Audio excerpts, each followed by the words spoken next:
What's up guys, and welcome to today's Today. In today's Today, you're watching a video, this one to be exact. That's right, today we're checking out the Konig from NRB knives. I've known about NRB for a long time, since way before I started doing Balisong videos on YouTube. He started on YouTube as well, and I watched all of his videos, and eventually he found his way into creating some of the most interesting Balisongs on the market. NRB has a history of great trainers and live blades, and every time I've handled one, I've been really impressed. But does the Konig stack up against that history well? Or will it bring shame upon its forefathers? Well, Penny and I intend to find out. Isn't that right, Penny? Of course, Penny aside, this video was brought to you by our wonderful patrons. Big thanks to them and their amorphous collective shape for the generous support. Consider joining the collective by giving me money to initiate a deeper parasocial relationship, or just because. Review time.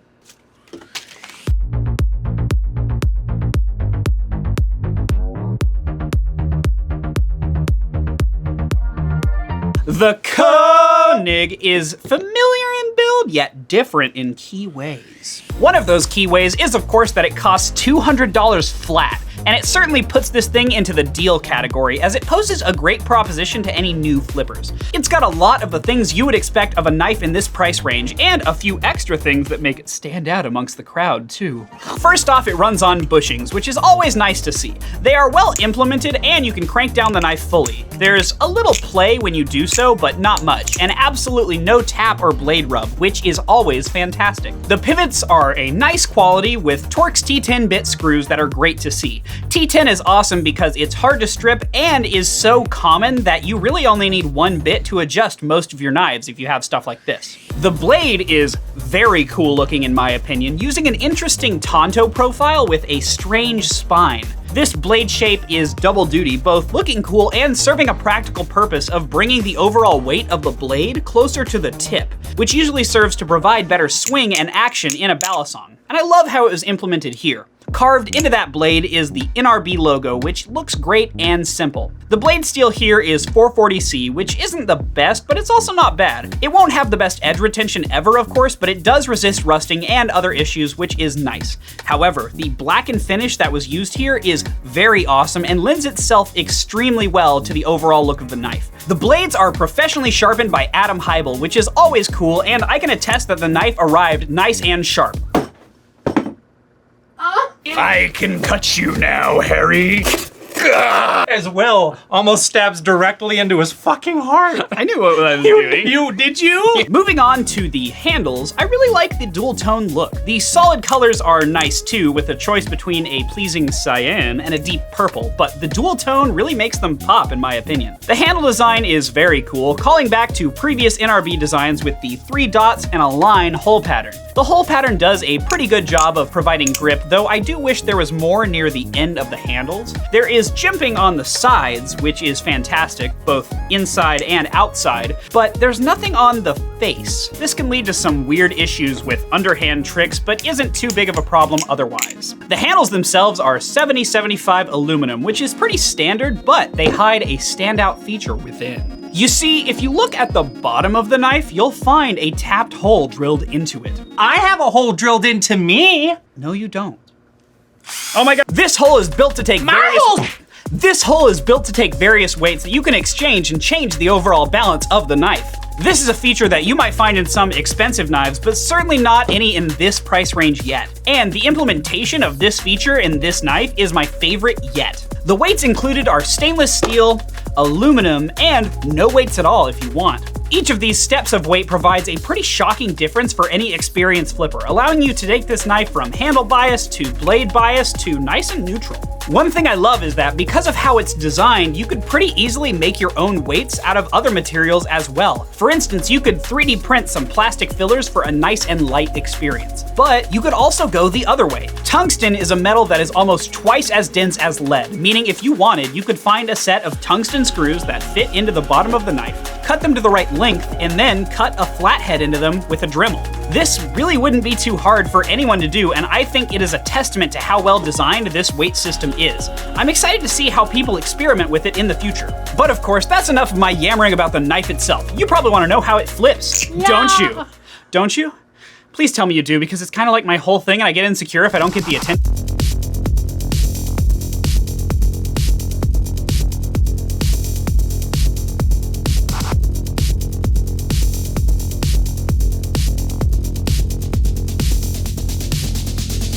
Okay, so I think in reviewing this thing's flipping performance, it only makes sense to compare it to what is its closest analog, the Squid Crakey Rackin'. Firstly, this thing is blocky, like very, very square. I do like the feel in the hand, but it did take a little getting used to. Overall, if you like less rounded and more square designs, you'll probably really like this thing. After getting used to the squareness, I began to really enjoy flipping this thing. It's got a refined experience with bushings that feel very nice throughout the action and a great balance. But of course, that balance can change too. Once I began playing around with the various weights, it really opened my eyes to the flipping possibilities that this thing provides. For the price of one solid knife, you get a multitude of flipping feels and balances that make this thing great for beginners, in my opinion. If you want to learn to flip neutral, blade heavy, and handle heavy, good news. Now you only need to buy one knife instead of 3. My favorite feeling with this thing is probably the aluminum weights, as they make it feel very neutral, while taking them out completely makes it feel closer to a Benchmade 42 to me. The steel weights give it a very slight handle bias, but it's nothing substantial. I really would like to try heavier weights in the future because I'd love to see how far you can push this thing into customizability. Compared to the Cracker-Rackin', this thing is pretty similar overall.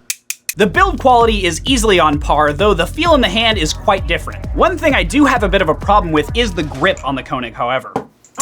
Oh my god, what the fuck? You know I'm down here all the time. It does have a nice pattern, but the finish on the aluminum makes it feel a bit slippery while flipping. The Cracker-Rackin' fixed this with its very nice milled texture on the faces, and I felt something like that would have gone a long way on the Konig. It's not impossible to flip by any stretch of the imagination, but it is slipperier than the Kraken, so be wary of that. But of course, I think this knife is poised at a perfect point for people just getting into the hobby, and those looking for their first nice live blade. With this in mind, I think it's a good idea to ask someone who is newer than I, someone who is fresher in mind and body, someone who is worse than me at flipping, like far worse. Like, the difference between my incredible flipping and theirs should be vast, perhaps incalculable. Like, I want them to really be an embarrassment to their family when compared to me. Truly!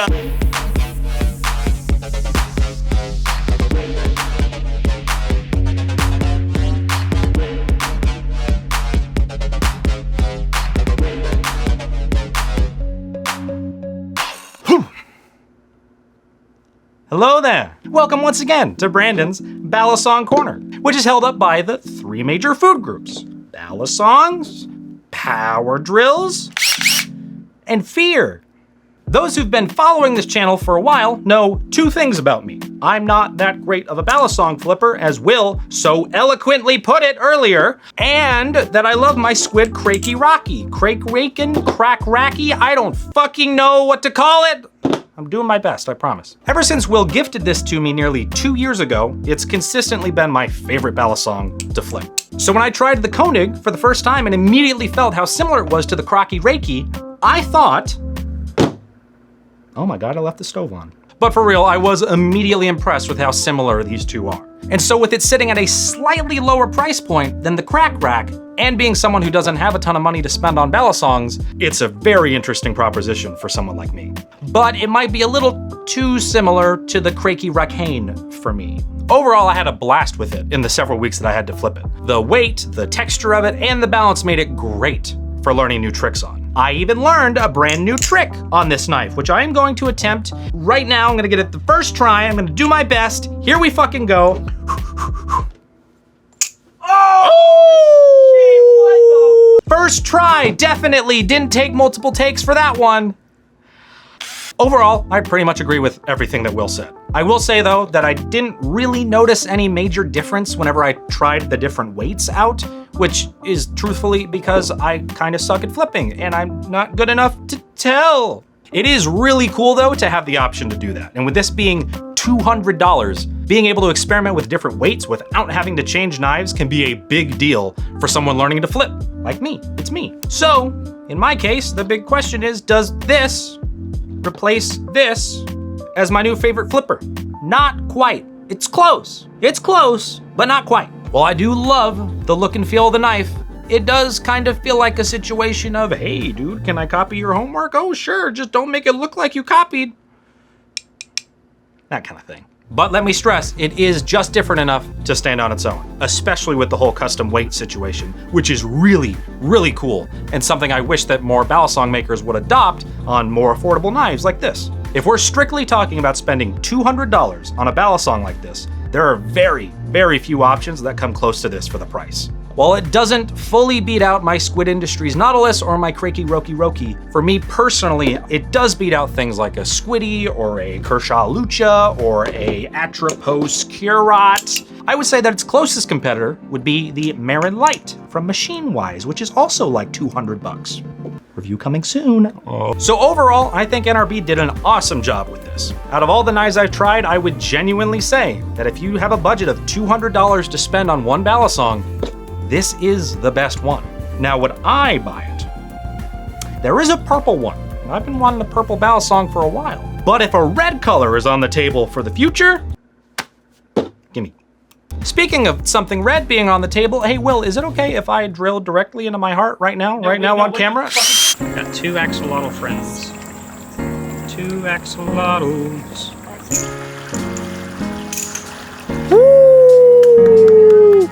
And yeah, that's pretty much it for this one. The Konig is great in my opinion and is absolutely a worthy competitor to the Cracker-Akin. And I think for the price, it's one of the best deals for a live bladed Balisong on the market right now, which is awesome. I think that it offers enough of a difference from the Kraken in both feel in the hand and the weight system that it justifies having both in your collection even if you already own one. They are competitors in spirit, yes, but they both are fantastic Balisongs in their own merit. Of course, if you don't buy either, consider wasting your money on some of our other merch instead at willhirsch.gay. We have shirts, pillows, and other shit that you don't need but might want. Every dollar is kept mostly by Teespring, but some of it we use to feed Penny. As always, I just want to give a big thank you to our incredible patrons. Your support really does make a huge difference in allowing us to work on this YouTube thing with much less worry about the existential dread setting in. So thank you. If you'd like to watch some funny behind the scenes to these videos or hang out in the community Discord with Goldwyn and Malv, consider donating. Tiers start at just $3 a month and none of the money from that goes to Teespring, though I'm sure if they could figure out how to take it, they would, those greedy bastards. But that's pretty much it for the moment. As always, forever is always, and tomorrow isn't ever here. Go to bed. Well, Sonny, I think it's time for that routine cleaning.